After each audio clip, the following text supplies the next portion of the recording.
Even after playing here for over a year now, Ana still and might always be my favorite hero to play. Her kit, while quiet, can produce deadly results and can easily gauge the outcome of a fight if left alone to her wishes. Today, I'll be giving players from the very top of the food chain in Grandmaster to the bottom in Bronze some general advice and guidance as to how to master her kit. I'll go from Bronze and work my way up all the way up to Grandmaster. As always, ratings are appreciated and helps me out a bunch. Lets me know what you guys like and don't like, quite literally. Also consider subscribing as well if you enjoy what you see. Keep in mind these are not the obvious reasons why you are in a certain rank and you can't rank up and improve. Maybe your positioning is at a lower rank than what you see in high ranks, or maybe your aim is much better than the current skill rating you're in. This is mostly just a guide and is here to hopefully steer you in the right direction. So picture this, you're currently at Bronze. You ask yourself, man, what do I do now? I suck. Well, don't get too discouraged. Usually, the reason you may be in Bronze is different from what most people think. Chances are there's something major holding you back. Maybe your hardware needs an upgrade, maybe you still need to get that cast removed from your arm, or maybe it's true, Overwatch or Ana just isn't for you, and picking up a new game or playing a different hero suits you more. Don't worry though, we aren't here to judge, we're here to educate. Finding out what's holding you back is the best way to climbing out of Bronze. Maybe investing in that new GPU that's worth more than a goddamn kidney is your best bet. Maybe you need time to let your arm heal. Or face the fact that maybe I am just trash at the game. Acknowledging this issue and solving it is the best way to climb out of Bronze. Of course from knowing the hero and their abilities. Now that you're at a Bronze, the real climb starts. Looking at Silver gameplay, it seems that the biggest issue is getting value out of your kit and your cooldowns. Try to improve your aim and land your shots. And also make sure to use your cooldowns often. Silver players usually have a major issue with their gameplay that can be improved with some simple self-reflection and coaching. The replay system is a really good way to determine the amount of impact you have compared to others, and should be used at all skill levels for a deeper knowledge in hero game sense and in game sense in general. Alright, welcome to Gold. Despite Gold being really valuable and rare in real life, Gold is where the average rank of the competitive ladder stands. A very crucial tip I can give here is to read the situations in front of you and react accordingly. Maybe they have a dive comp and playing more with your team is better.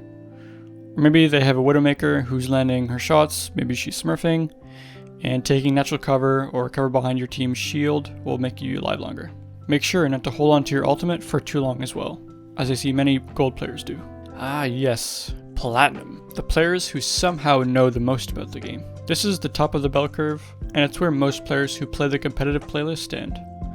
Speaking of standing out and being a playmaker is something you'll have to learn around this skill rating. Ana's kit is not only defensive, with her sleeps to alleviate pressure off of her and her Biotic grenade to heal her and her team, but also has an offensive aspect that is much more potent, albeit at a high risk. Maybe you land a game-winning nade because you realize they had no shield left. Or maybe McCree is looking a little tired over there when it's high noon. This is where doing more than just healing is a big step in climbing a ladder on top of everything you learned before. Communication is also a big part of Platinum, and learning how to effectively communicate with your team can help you a bunch. I'll link a pretty good video on how to communicate effectively with your team.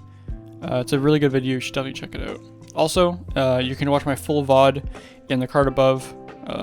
I was playing flex support, however this still applies, and you get to get an inside look at a more casual form of what communication looks like at a higher level. Contrary to popular belief, Diamond is actually the top 10% of all players, which means every 10 players, on average, one of them is Diamond. Diamond is also where the game gets truly competitive. Good advice I can give in Diamond is to always keep up with the meta and the team compositions that are best. This is also where ultimate usage and cooldowns begin to be either punishing or rewarding depending on the plays and the decision you make. If you've made it to Platinum, finding value out of your nano boost is also a good tip I can give. Talk to your Genji and maybe combo Nano Blade if you want. You can even nano your Rhine into a Grav or something. Finding value where you usually can't in Plat, where you can in Diamond, can win you fights, and ultimately games. This is also where a duo partner can really help in climbing, especially if you spread your roles out to cover all aspects of the game. Masters is probably the weirdest spot to be in an Overwatch rank, and it's because Masters is the middle ground between Diamond, a relatively average rank, and Grandmaster, where the best of the best play. In my experience, this skill rating is where you either go with and against Diamond players or Grandmaster players, which if your skill rating is Masters, can be frustrating due to the fluctuations of skill. However, this starts becoming rare around 3800 and 3900, and by then you are most likely playing with the best players the competitive playlist has to offer.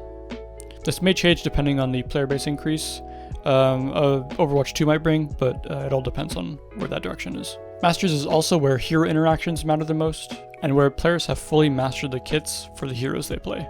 For example, a Winston might respect the fact that you have a sleep dart to sleep him, and will preemptively use his bubble or ask for a bubble from Zarya if they have one to negate your sleep dart. Good D.Va players may also predict when you use your nade offensively or even defensively to hinder your ability to get value as Ana. These hero interactions make Masters quite a punishing rank to be in. Being smarter and getting value in odd ways with your kit lets you shine and do your job as a support player and as an Ana player. So you've made it to Grandmaster, the top 1% of all players who play Overwatch. Well done! This is where the summit of the mountain is.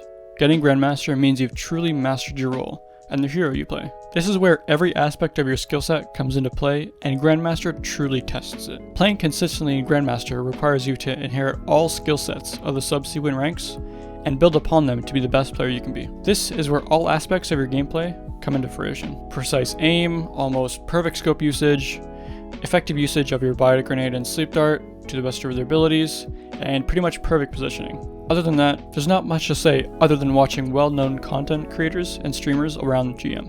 And yeah, that's pretty much it. Again, although these tips look like specific advice for every rank, please keep in mind everyone plays on differently, and these are just the main points of advice I've noticed in general looking at these specific ranks. And they may vary depending on your skill and knowledge and stuff. On top of the advice I give here, I'll leave some outlets you can use to further expand your skill with Ana. For example, I have a detailed 170-page PDF document all about Ana nade spots that you can use as your own. I will share this link down in the description. A huge shout out to Reddit user Screwedit on the Overwatch University subreddit for the amazing document. This was super helpful myself. I'll also link some workshop codes for Ana in the description, as well as some really good content creators and streamers you can use for some Ana gameplay if that's what you need. Again, ratings are appreciated, and if there's anything I missed, please let me know. I'll keep the description updated as best as I can. I appreciate you watching and look forward to the next one. Bye guys.